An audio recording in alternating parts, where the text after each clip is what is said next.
Hi friends, don't mind my crazy yard work hair. I was doing some yard work today because the weather was so great. I'm going to read to you probably my most favorite Shel Silverstein poem. It's not here in this book.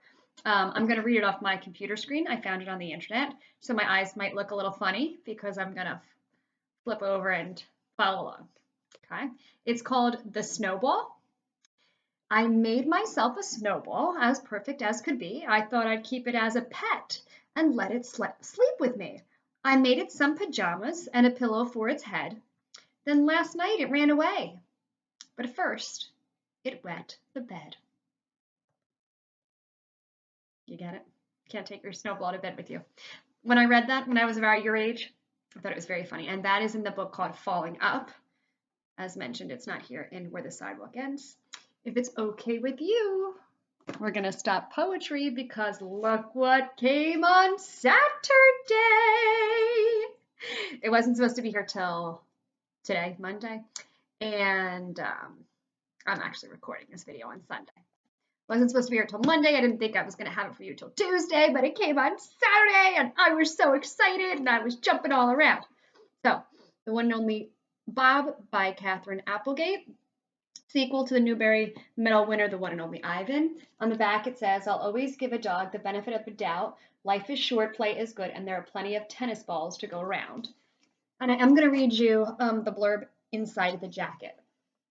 It says, brave hearts come in small packages. Bob is an independent dog. He knows he could still make it on his own if he had to, even though he now has a regular home with his human friend Julia.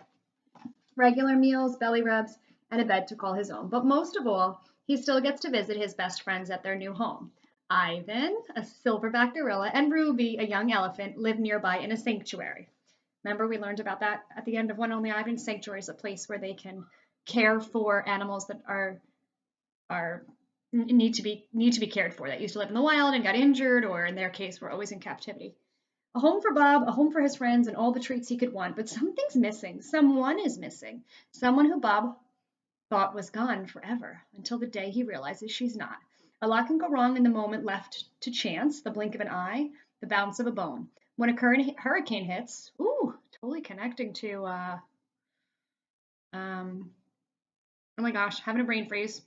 You know, the book with the dog and Opal. Winn-Dixie, because of Winn-Dixie. Remember there was a storm in that one. When a hurricane hits, Bob sets out on a dangerous journey in search of his long-lost sister with the aid of Ivan and Ruby.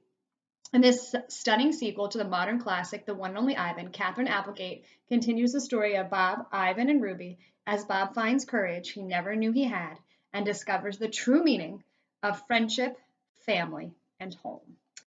And friends, this book is... There's an author's note at the end, but it goes to page 335. But I don't know if you remember from The One and Only Ivan, some of the chapters are very short, some of the pages are very spaced out. So we are going to get this done by June 24th, the last day of school. If we get it done sooner, we'll start something else. I'm going to take the book jacket off. It's easier for me to hold the book. Very, very few pictures, so I won't be turning it to you too often. For my family, human, feline, and of course canine. Feline means of the cat variety and canine means the dogs. For small creatures, as the vastness is bearable only through love. That is a quote from Carl Sagan, and it says, to err is human, to forgive canine, unknown. To err, to make a mistake, and to forgive is dog-like, they're saying. There's a famous quote, to err is human, to forgive divine. So there's a little play on that. To err is human, to forgive canine. We're starting out with a canine glossary. Do you remember in the beginning of The One and Only Ivan, there was words that we learned like tag and not tag and things like that? That's what's happening here. But first, there's a page. There's a page here. It says, this is Let's Play. This is Life's Good. This is Get Lost. This is I'm Scared. Oh, when they put their tail almost between their legs. This is I'm Cool. And this is I Surrender. Canine glossary. Bed boogie. A circular dance performed by dogs before settling into bed. Probably a primitive nesting behavior. If you've ever seen a dog walk around and around and around until they then sit down to rest or relax or take a nap or go to bed for the night, they think that comes from when dogs lived in the wild and they were kind of like patting down the grass or the hay or wherever they were sleeping. Co-pilot. Dog riding in car, often with head poking out of an open window. See also drool flag. Crazy mutt means exuberant greeting ritual. Drool flag is a visible tongue protrusion, frequently displayed during co-piling or meal preparation. And then it says FRAP, capital FRAP, frenetic random activity period. Synonym zoomies. It says full wag, the happiest tail position. A relaxed circular swish, sometimes including hip wiggles. Fur on alert, raised hair on a dog's neck and back, and an involuntary reaction often caused by fright or aggression. Head tilt, quizzical look employed to charm gullible humans. Leave it, the world's worst command, especially when applied to food. Meeball, dried excrement thrown at observers. Origin gorilla, informal. Remember we learned about the meeballs and the one and only Ivan. Play bow, a body position with elbows down and rear up, signaling an invitation to have fun. Oh, play bow, that probably is. Bow and bow are both spelled B-O-W, so I wasn't sure. I paused there. I think it's play bow. So they bow down, hoping someone will have fun with them. Rhymes with pet threat. A vet, an otherwise kind human armed with thermometers and needles. Tailspin. One is a chase involving the flexible appendage attached to the rear of most canines, or two, an embarrassing or quixotic effort. Toe twitcher is a dream, often squirrel focused when they dream about squirrels, resulting in foot movement. Do you ever notice your dog's feet move when they are sleeping, dreaming?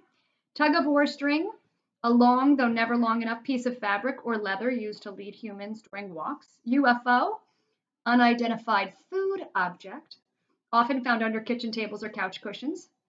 Or unidentified floor object, hopefully edible. Or unidentified flying object, ideally a stick, flying disc, or slobber-covered tennis ball. Water bowl of power. One, a jumbo-sized ceramic dish. Two, uncomfortable human chair, generally found in bathrooms.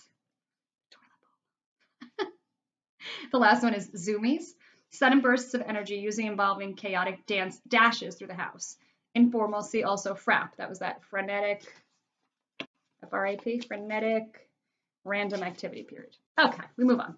Chapter 1, confession. Look, nobody's ever accused me of being a good dog. I bark at empty air. I eat cat litter. I roll in garbage to enhance my aroma. I harass innocent squirrels. I hog the couch. I lick myself in the presence of company. I'm no saint, okay? And while I'm at it, I may or may not have eaten a pepperoni pizza with anchovies when nobody was looking. Also, I may or may not have eaten coconut vanilla birthday cake when nobody was looking. Also, I may or may not have eaten a Thanksgiving turkey, except for the stuffing, way too much rosemary, when nobody was looking. Nobody looking, that seems to be the common thread. As they say on the crime shows, motive and opportunity. Next chapter is called Robert. Name's Bob. I'm a mutt of uncertain heritage, definitely some Chihuahua with a smidgen of Papillon on my father's side. You're probably thinking I'm some wimpy lapdog, the kind you see poking out of an old lady's purse like a hairy keychain, but size ain't everything. It's swagger, attitude. You gotta have the moves. Probably I should have been named Bruiser or Bam Bam or Bandit, but Bob's what I got, and Bob will do me just fine. Julia named me long time ago. She's my girl.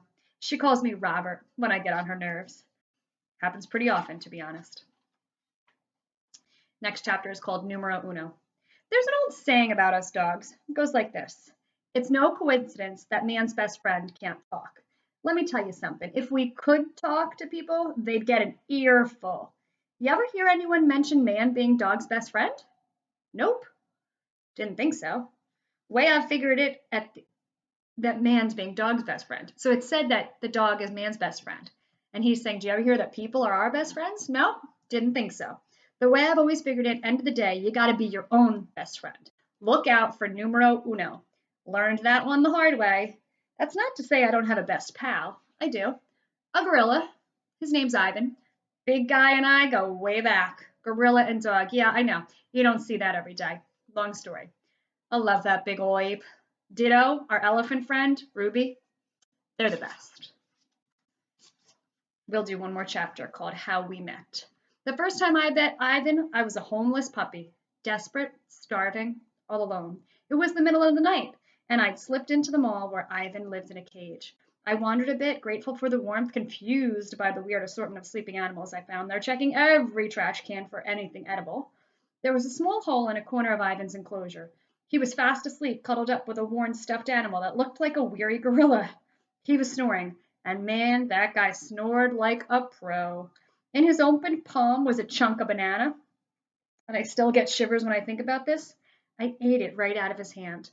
Guy could have squeezed his fingers shut, and I would have popped like a puppy balloon.